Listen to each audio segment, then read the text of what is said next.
Hello my student, good morning, सुप्रभात। Welcome to PSC government senior secondary school Pindwara की online classes में आपका हार्दिक स्वागत है। तो क्लास 11 और चैप्टर नंबर 5 है। ओके, तो आज हम पढ़ने वाले मीडियम के बारे में, माध्यिका। इस चैप्टर में केंद्र प्रवृत्ति के मुख्यतः तो 3 होते हैं, समांतर माध्यम, माध्यिका और बहुलक। तो समांतर माध्यम तो हो चुके हैं और आज हम डिस्कस करने वाले हैं माध्यिका के बारे में। ओके, तो क्लास स्टार्ट करने से पहले ये जो सब्सक्राइब है ये अवश्य करें और बेल आइकन का प्रेस जरूर दबाइए ताकि आने वाले जो लेक्चर्स है उसकी जानकारी सबसे पहले आपको मिल सके। ओके, तो चलेगा। मीडियम यानी कि माध्यिका, तो ध्यान रखना, माध्यिका को माध्यक भी कहते हैं, मध्यिका भी कहते हैं। ठीक है, ध्यान रखना, माध्यिका को हम लोग माध्यक भी कहते हैं, मध्यिका शब्द भी कहते हैं। ओके, समझ में आया? ये तीनों ही शब्द क्या है, एक ही है। ठीक है, तो आपको कंफ्यूज मत होना कि ऐसे ये माध्यक और मध्यिका क्या एक है या अलग है। तो बेटा ये तीनों एक है। ओके, चलेगा। नेक्स्ट आगे की ओर क्या होता है सर? तो मध्यिका एक स्थिति संबंधित माध्य है। यह किसी समग्र श्रेणी का वह मूल्य है जो समग्र श्रेणी को दो समान भागों में विभाजित करता है। निकी दूसरे शब्दों में मध्यिका जो आरोही निकी असेंडिंग, आरोही क्या होते हैं? जो बढ़ती हुई संख्या होती है, 10, 20, 30, 40, 50, 60 इस प्रकार से। ठीक है, तो बढ़ती हुई या फिर आरोही यानी कि घटती हुई 50, 40, 30, 20, 10 इस तरीके से। ठीक है, अगर इन क्रम में लिखे हुए जहां पर विभिन्न पदों के मध्य यानी कि मिडिल पॉइंट जो होता है या जिसके ऊपर और नीचे से समान संख्या में मध्य मूल्य जो स्थित होता है। ओके, दूसरे शब्दों में ये कह सकता हूं कि मध्यिका होती है जो समग्र श्रेणी का वह चर मूल्य है जो समग्र श्रेणी को दो बराबर भागों में विभाजन करता है। ठीक है, जिसमें एक भाग में सभी मूल्य मध्यिका से अधिक होते हैं और दूसरे भाग में मध्यिका से कम होते हैं, यानी कि दूसरे भाग में सभी मूल्य उससे कम होते हैं और इसका संकेत क्या होता है? m। यानी कि ये मान लीजिएगा ये रेखाखंड है, इस रेखाखंड को जब आप दो समान भागों में डिवाइड करोगे, दो समान भागों में आप जब बांटोगे तो वही आपकी क्या है? मध्यिका। यानी कि एक भाग क्या होगा? माध्यिका से ज्यादा होगा और दूसरा भाग माध्यिका से कम होगा। यानी कि मैंने ये कह दिया कि जस्ट सपोज करो ये आपकी रेखाखंड कितनी है? 100 सेंटीमीटर की है। ये आपकी रेखा कितनी है? 100 सेंटीमीटर की। अब मैं ये कहूंगा इसको दो भागों में करना है, तो ये आपने इसको दो भागों में बांट दिया।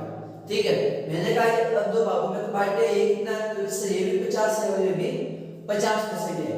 ठीक है, यानी कि 1/2 और 1/2 ये भी है। अब मैंने कह दिया कि भाई इसमें मध्यिका मूल्य से बताओ, तो आप कहोगे कि सर ये भाग मध्यिका मूल्य से कम है और ये भाग मध्यिका मूल्य से ज्यादा है। देखिए 50 से सभी इस वाले जो भाग है, इस वाले भाग में सभी मूल्य 50 से ज्यादा है और इस वाले भाग में सभी मूल्य 50 से कम है। यानी कि इसमें मध्यिका से एक तो अधिक होगा और एक होगा मध्यिका से कम होगा। ठीक है, यानी कि एक भाग ज्यादा होगा, एक भाग कम होगा, लेकिन बीचों बीच पॉइंट आपके आएगा। अब देखना, मध्यिका की जो गणना होती है वो 3 श्रेणी में होती है, व्यक्तिगत श्रेणी, खंडित श्रेणी और सतत श्रेणी। तो उसमें आज मैं आपको केवल व्यक्तिगत श्रेणी के अंदर पढ़ाऊंगा, इंडिविजुअल श्रेणी। ओके, कि सब इंडिविजुअल श्रेणी में कैसे होता है, इसमें मैं दो स्थिति बता दूंगा। एक तो होता है ओड नंबर, एक होता है इवन नंबर। तो ओड नंबर और इवन नंबर में क्या होगा कि विषम संख्या और सम संख्या में। ठीक है, तो दोनों स्थिति में आपको मैं बता दूंगा। ठीक है, चलिए व्यक्तिगत श्रेणी में यानी कि इंडिविजुअल श्रेणी में क्या करना है? तो सबसे पहले जो आपके पास में चर मूल्य है यानी कि जो x वैल्यू है उस x वैल्यू को सबसे पहले या तो आरोही या फिर अवरोही क्रम में व्यवस्थित कर दो। पहला काम क्या है? उन समकों को या तो असेंडिंग में करो या फिर डिसेंडिंग में करो।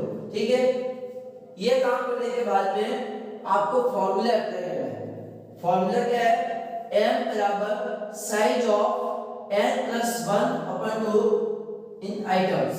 ओके, समझ में आया? m का मतलब क्या है, मीडियन। n का मतलब क्या है, मीडियन, यानी कि माध्यिका। n का मतलब क्या है, आपको पदों की संख्या। समझ में आया कि नहीं आया ये चीज? बिल्कुल सर। पहला काम आवर्ती अवयव में व्यवस्थित कर दो और फिर फॉर्मूला अप्लाई करो और फिर आपका आंसर आता रहेगा। एक बार नोट करो, उसके बाद में मैं इसमें दोनों स्थिति में आपको सवाल करवाऊंगा, ठीक है? तो नोट करो, स्क्रीनशॉट ले लो भाई।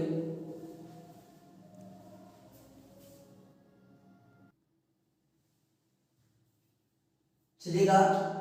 अब एक प्रश्न लिखा है, देखिए विषम संख्या में, ठीक है, यानी कि ओड नंबर जिसे आप कहते हैं, कि निम्नलिखित चर मूल्यों के आधार पर माध्यिका है जो क्या करनी है। ठीक है, ये आपको वैल्यू दे रखी है 30, 50, 10, 20 और 40। अब आपको क्या क्या करनी है सर, मिलियन। ठीक है, तो कैसे हल होगा वो देखना। Calculations of median, calculations of median value लिखो या कॉम्बिनेशंस ऑफ मीडियन वैल्यू लिखो, एक ही बात। ठीक है,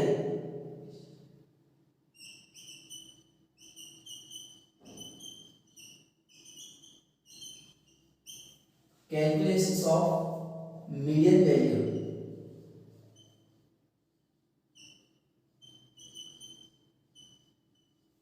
तो देखिएगा, पहले तो मैं आपको समझने के लिए बहुत ही अच्छे से समझाऊंगा, ठीक है, कि आप एक काम करो, सबसे पहले आप यहाँ पे क्रम संख्या लिख लो, यानी कि ऐसा नंबर लिख लो असेंडिंग, जिसको आप ये भी कह सकते हैं, ठीक है, कि भाई ऐसा नंबर, ठीक है, ऐसा नंबर लिख लो।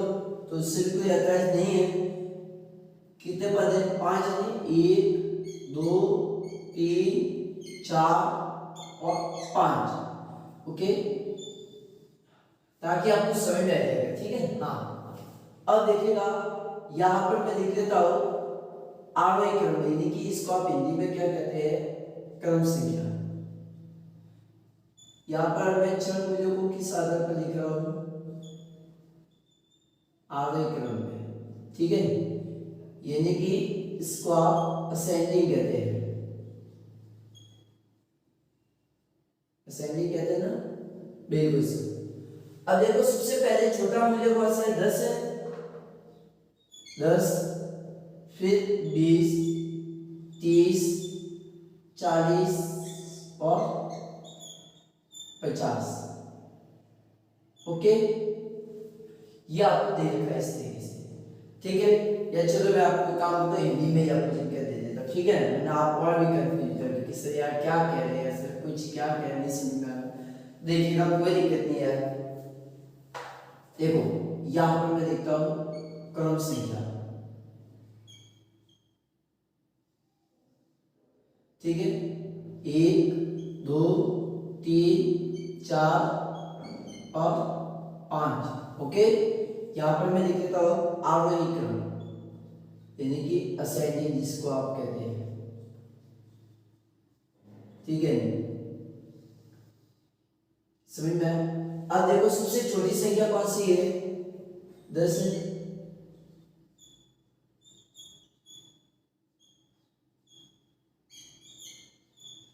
ठीक है, मैं आरोही क्रम में कर देता हूँ, इससे कोई ऐतराज नहीं है।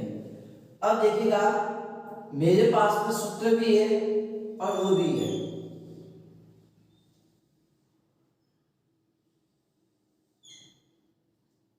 फॉर्मूला मैंने अभी आपको बताया कैसे करना है। सबसे पहले आप आरोही क्रम में व्यवस्थित कर दो, कर दिया है। आप चाहो तो अवयवी में भी कर दो, कोई ऐतराज नहीं, ठीक है, सूत्र वही लगेगा, व्यक्तिगत से नहीं करेगा। अब देखिएगा, m बराबर साइज ऑफ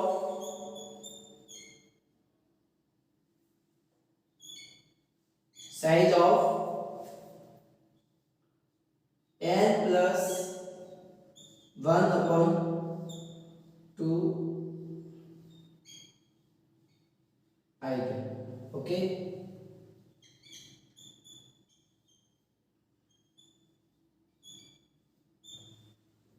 हाँ, n कितने हैं, तो सर n यानी कि पदों की संख्या, पदों की की संख्या।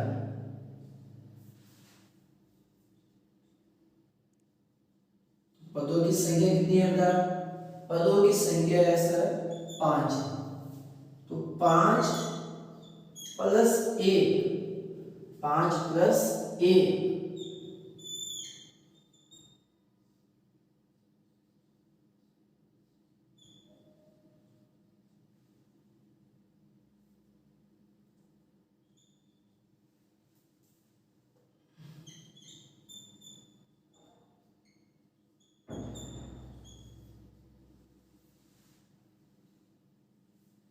छह बटे 2। ओके,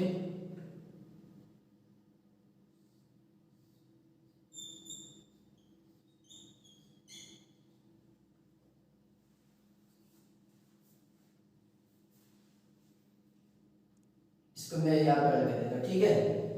दिखाई दे रहा है क्या ये पीछे? क्लियर देखो भाई। ओके ओके ओके ओके, बिल्कुल सर।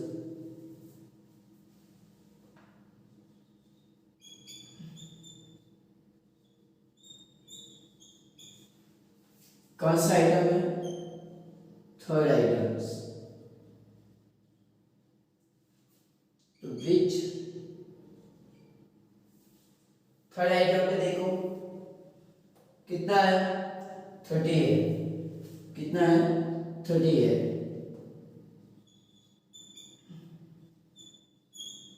आपकी मीडियम कितने आ गए सर? 30 है। ओके, समझ में आया यहाँ पे या नहीं आया आपको अभी भी?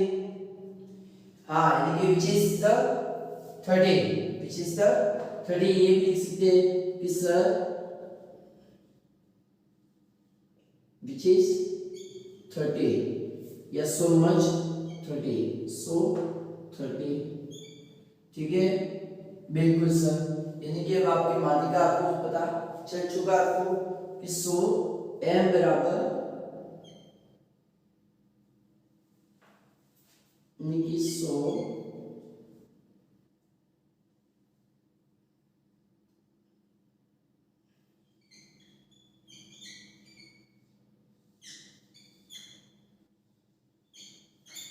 समझ में आएगी आपको? 30 समझ में आएंगे? हाँ, ये तो मैंने इंग्लिश में लिखा है, बाकी आप समझ जाना। चलो मैं आप हिंदी में लिख देता हूँ, ठीक है? आप कंफ्यूज होगे। m बराबर 30, m बराबर 30, समझ में आई आपकी? ये आपका आंसर, ठीक है? तो नोट कर देना। अब मैं सम संख्या में बता देता यानी कि इवन नंबर के अंदर कि अगर मान लीजिएगा 5 की जगह 6 पद हो जाते तो आप क्या करते? अब वो भी आप देख लेना। तो ये तो आपको समझ में आ गया। अगर इस अवयव क्रम में करते तो क्या करते? 50, पहले 50 लेते, फिर 40, फिर 30, फिर 20, फिर 10, ठीक है? भाई ये मैंने आपको अवयव क्रम बताया, तो उससे कोई अर्थ नहीं है, ठीक है? उससे कोई फर्क पड़ने वाला नहीं है। तो नोट कर दो इसको भी। नेक्स्ट सम संख्या में बता देता हूं, इसकी सोच लो भाई।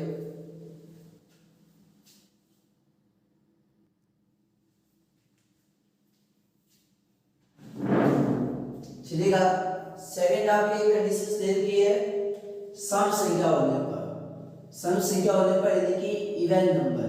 ओके, तो चलिएगा निम्नलिखित समूह को निम्नलिखित चर मूल्यों के आधार पर माध्यिका ज्ञात करनी है। अब इसमें आपके 6 पद है। अब इसमें आपके कितने पद है?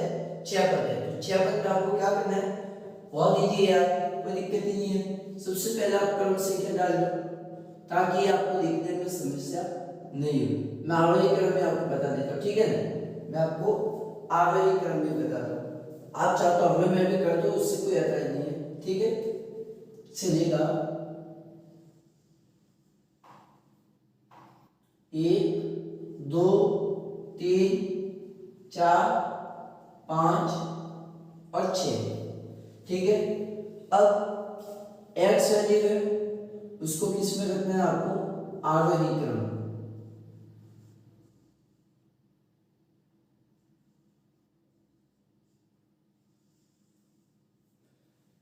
तो पहले छोटी संख्या, फिर बड़ी, फिर उससे बड़ी, ठीक है? तो पहले 10, 20, 30, 40, 50 और 60। ठीक है, देखना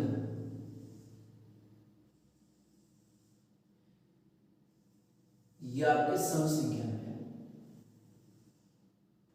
अब इसमें माध्यिका कैसे ज्ञात करें कि सर यार इसमें तो ये भी 3 है और ये भी 3 है, कौन सी माध्यिका होगी? तो बहुत अच्छे से समझना। तो सर आपको फॉर्मूला बताइए, m equal size of n plus 1 upon 2 item. Okay, बिल्कुल सही। तो sir m equal size of n कितने हैं सर? 6 प्लस 1 अपन 2।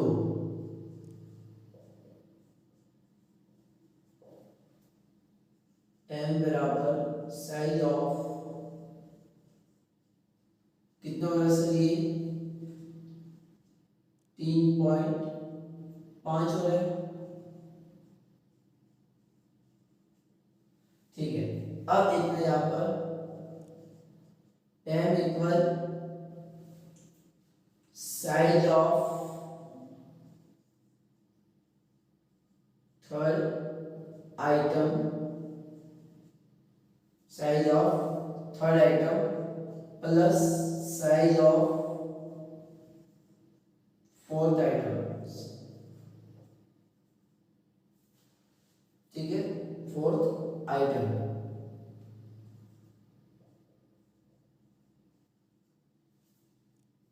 अपॉन 2। समझ में आई है? अब देखिएगा तीसरा पद और चौथा पद, third items plus fourth item. तो थर्ड आइटम कौन सी है? 30 है और फोर्थ आइटम 40 है। तो अब देखिएगा 30 प्लस 40, 30 प्लस 40 बटे 2 बटे 2। ठीक है, तो ये कितना हो जाएगा आपकी है 35। समझ में आया है? इस तरीके से आपको ये काम करना है।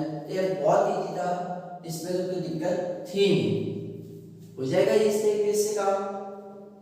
सबसे पहले आपको काम क्या करना है, इसमें वैसे स्थिति हो तो पहले आप पद ज्ञात कीजिएगा कि कौन से पद पर आपकी माध्यिका आ रही है। पहला काम आपके आरोही क्रम में व्यवस्थित कर दो या अवयव क्रम में, फिर आप सूत्र लगा दो।